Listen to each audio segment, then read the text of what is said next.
Oh boy. That's right, it's time to dive into the Christmas classic you forgot took place during Christmas. Stanley Kubrick's erotic thriller, Eyes Wide Shut. The film is an adaptation of Arthur Schnitzler's 1926 Austrian novella Dream Story, a marital drama that could be described as a psychosexual nightmare. Ooh, paging Dr. Freud. Please lie down on the couch. It was Stanley Kubrick's wife who turned him on to the novella, which led to his purchase of the story rights in the 1960s, finally delivering his take in 1999. With over 70 years and a sexual revolution passing between the release of the book and the film, how did Kubrick translate it to the screen?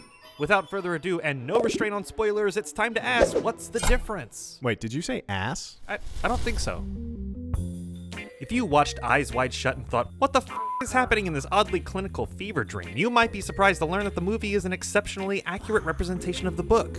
Kubrick's film follows the same beats and includes almost all the same characters, but while the book serves as a very clear roadmap for the film, Kubrick adapts two major changes: time and location. The book is set in 1926 Vienna during the Carnival celebrations. It features Fridolin and Albertine, a married couple living in the trendy district of Josefstadt. The movie is set during Christmas in New York City, 1999. Tom Cruise and Nicole Kidman play Bill and Alice Harford, living in swanky Central Park West. Both mediums begin with a ball where the husband and wife have flirtatious interactions with people who aren't their spouse. But while the book reveals the events of the ball through conversation the night after, the movie spends screen time at the party.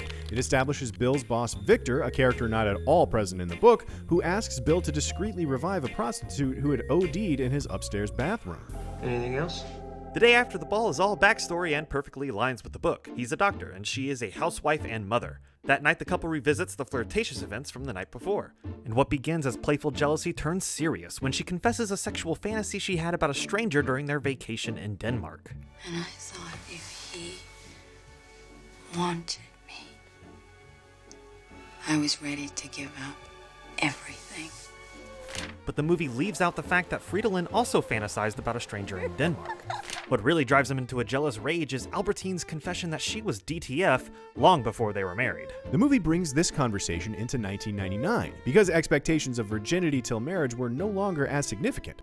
Men have to stick it in every place they can, but for women it is just about security and commitment and whatever the f*** else. Now obviously both versions are told through the male perspective, but Kubrick is able to weave more of Alice's journey into the story in a way Schnitzler could not.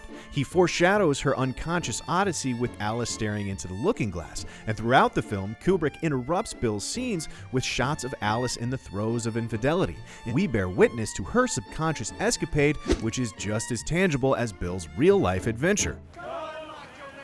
In both mediums, the doctor leaves his house feeling very insecure in his manhood.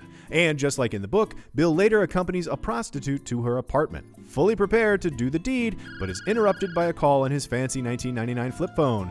Gasp! It's your wife! With no cell phone to bring Albertine into the scene, the novella relies on Fridolin's fear of crossing the line of infidelity as the reason to leave unsexed. It is the clash between our ego and the pleasure-seeking id.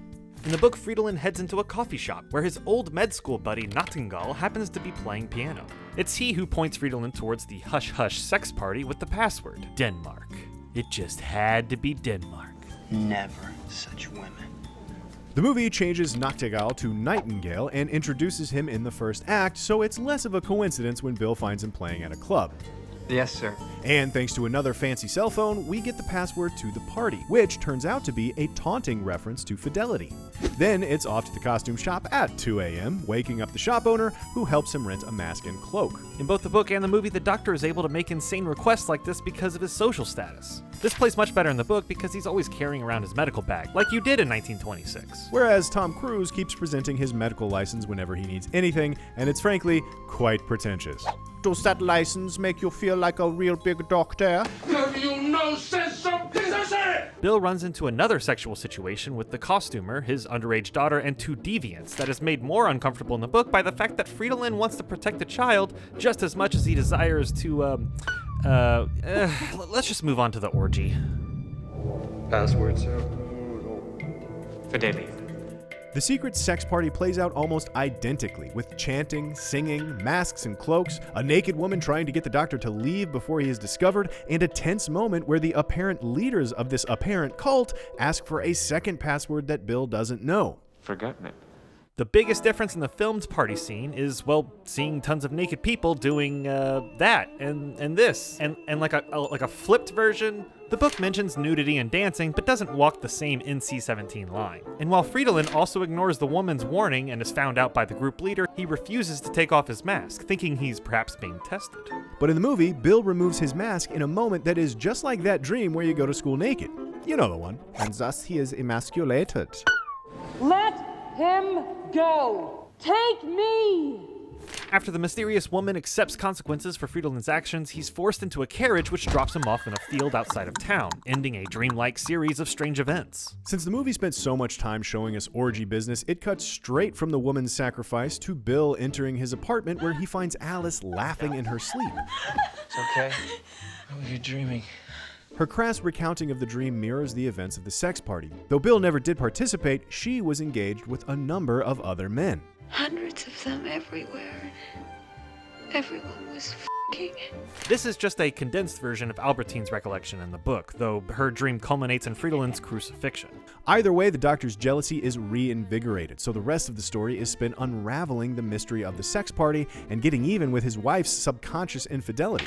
And so, he retraces his steps. Can I say who it's from? Both Bill and Fridolin swing by the prostitute's apartment only to find her roommate. In the book, the prostitute was sent to the hospital for 1926 tuberculosis, while in the movie, she's diagnosed with 1999 HIV. Maybe I better be going. In the book, Fridolin returns to the costumer hoping to examine the young girl, only to find her father is now prostituting her out to the deviants from the night before. Okay. Bill's motives are less clear in the movie, though it's worth noting that he doesn't call the police, which may speak to a guilty conscience. One could say you want to your daughter. Okay, that's enough out of you. What? I said one could say. No, I'm sick of it. He's getting under my skin. Listen to my words. The story enters its psychological thriller phase as he tries to find Nightingale and returns to the orgy house in search of clues, only to end up with more subtle threats from the mysterious party members. A possible lead on the woman from the party appears in both mediums when the doctor reads a headline about a woman found dead. Good evening. Good evening. I'm Dr. Harford. Then, just like in the book, he goes to the morgue and stares at a dead body for an uncomfortable amount of time. What's up with this, Freud? Shh, I'm staring too. The book provides a lot of closure with the morgue scene as we get to read Fridolin's thoughts. Even though he's not sure it's the same woman from the secret party, seeing the body symbolizes the death of his sexual adventure. It's time to go home. The movie is more definitive. The corpse belongs to the mysterious orgy woman who is in fact the prostitute Bill saved at the Christmas ball. No question. Were you playing? No, I was just knocking a few balls around. We then get a scene with Bill's not-in-the-book boss, Victor, who happened to be at the sex party. Kubrick puts a bow on everything, with Victor telling Bill that Nightingale is fine, and the girl who died was at the party, but she died of a drug overdose and was not, in fact, murdered by a secret orgy society. Bill is made to feel silly and leaves for home.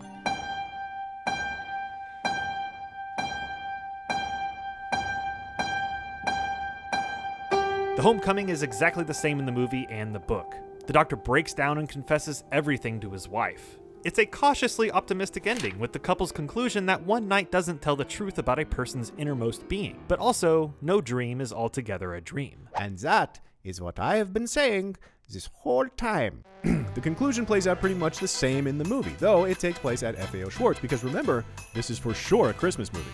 This is also where Nicole Kidman adds one last F-bomb just to make sure the movie is really, really sexy. All in all, the movie stays very true to its inspiration. It's just set in a different time, a different place, and we can see everything. Well, it's time to put this episode to bed. Thanks for watching, and don't forget to like this video and subscribe for more What's the Difference and feelings of inferiority right here on CineFix. I did not bring this inferiority to you. It was merely awakened by watching Tom Cruise f***.